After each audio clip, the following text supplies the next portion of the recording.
Hello, fellow adventurers. My name is Ray Apollo, and I love Divinity Original Sin 2. And that's what I'm here to talk with you about today. Divinity Original Sin 2 is developed by Larian Studios, and it's probably one of my favorite games of all time. Now, a lot of people ask, Ray, why is this game your favorite game of all time? Well, this game did exactly what I needed it to do. It let me do whatever I wanted in a world where the characters were incredibly interesting. They were well voiced. The music was incredible. The story kept me engaged. And not only that, there were romance options that were perfect. So I'm here to tell you a little bit about Divinity Original Sin 2, tell you about why I love it, but also encourage you to play it yourself. So I'm not going to spoil anything because I really do want you to go play this fantastic RPG. So Divinity Original Sin 2 takes place centuries after Divinity Original Sin, so you don't even have to have played that to understand what's happening. I know a lot of people were concerned about that at the start. Oh, have I had to play Divinity Original Sin to understand this? No, but if you have, you'll understand things a little better, is what I will tell you. So if you want to go play the first one, do so. But Divinity Original Sin 2, fantastic, and I love this game. I can't say that enough.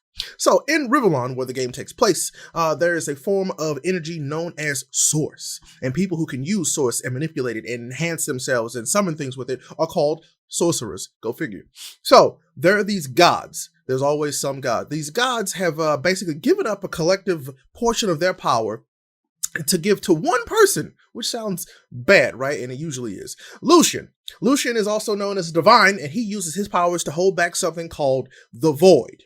However, Lucian dies not long before the game starts, and so there is this thing called the Veil that has been weakened, and now the Void and Rivellon are in this turmoil, and the battle begins. So these monsters called Creatures of the Void are coming in, and it's all bad.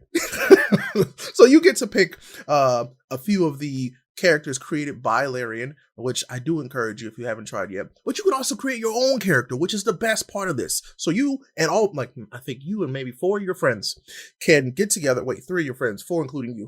I can count. Counting is good. Can create your own characters and experience this story from your own personal perspectives and kind of have like a small D&D campaign.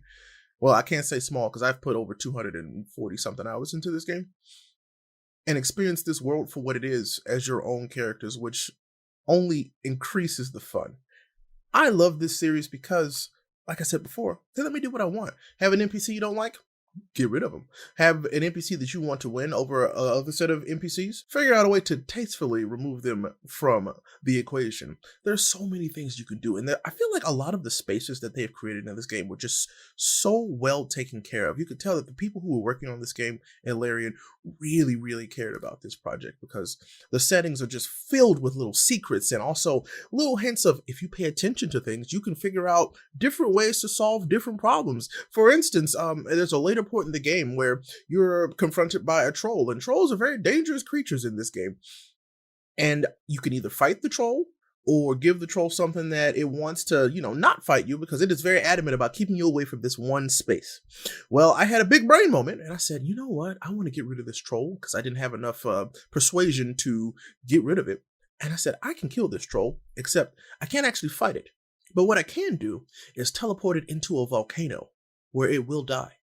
And that's exactly what I did. And I could not believe that it worked. It's just, there are moments like that in this game where you're like, well, I wonder if I do this and how it will affect this, where you'll be so surprised that it actually works in your favor. I've had times where I had taken multiple barrels of oil and placed them on a battlefield before, what turned into a battlefield before a fight. And then I ignite them. And now the boss character is in a situation they had not planned on being in.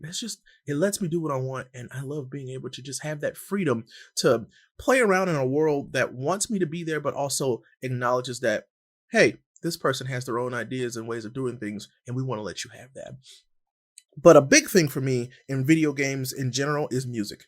And I will tell you right now, Divinity Original Sin 2 has some of the best music period in video games. The soundtrack always fits really well with what you're doing, or when you're just traveling, it just works so well. One of my favorite characters in this game is called Losa. It's one of the original characters by Larian.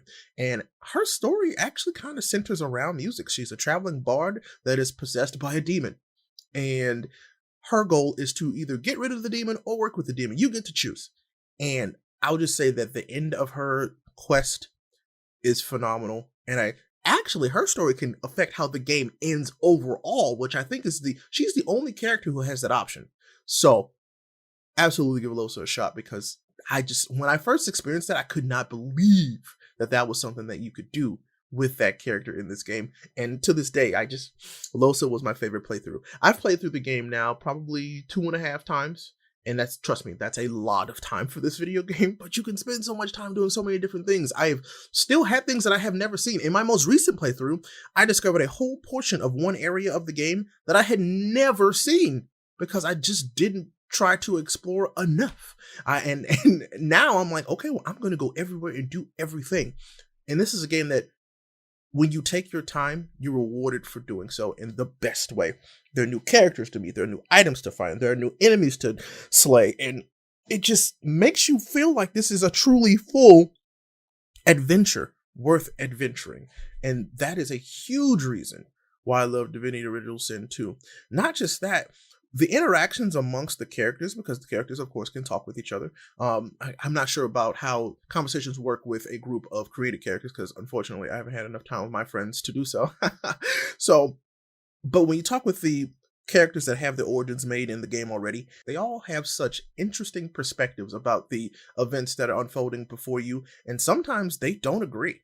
And that is one of my favorite parts of the entire thing. They don't always agree. I mean, there will be very serious moments where they all agree that some person should live or die, or that they should go to one place or another. But in most cases, they don't always agree or see eye to eye on what's happening or what you're doing as the player who's controlling this character's story, essentially. And I love that. It also gives you a sense of, well, yeah, no, I'm a part of this world, but I'm also experiencing this world through these characters. And I love the characters that they made. So, I mean, there's the Red Prince, who I can't tell you too much about that because it's a spoiler and I want you to go find out. But the Red Prince is a very saucy character for multiple reasons, and he is one of my favorites, actually.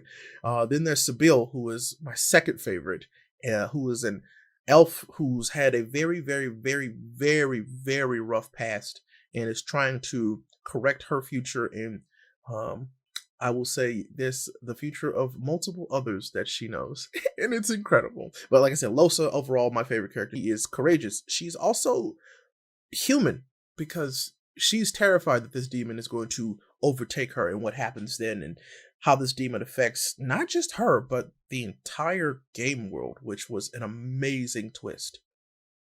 Is that a spoiler? Maybe. Don't listen to that. Forget I said that. Anyway, Divinity Original Sin is one of my favorite games because it lets me do what I want to do as a player, but also as a character when I assume these roles in this world. And not only that, it gives me this full package of what I consider the video game. I have the music, I have the characters, I have the setting, I have the story. Those things make a fantastic game for me. So go out and play Divinity Original Sin 2. Enjoy it. If you want to talk with me about Divinity Original Sin 2, I'm at Ray Apollo on Twitter, and I would love to talk with you about this game because, again, it's just something that I love. It brings me joy, and I hope that brings you a little joy too. Thank you so much for listening. Happy gaming.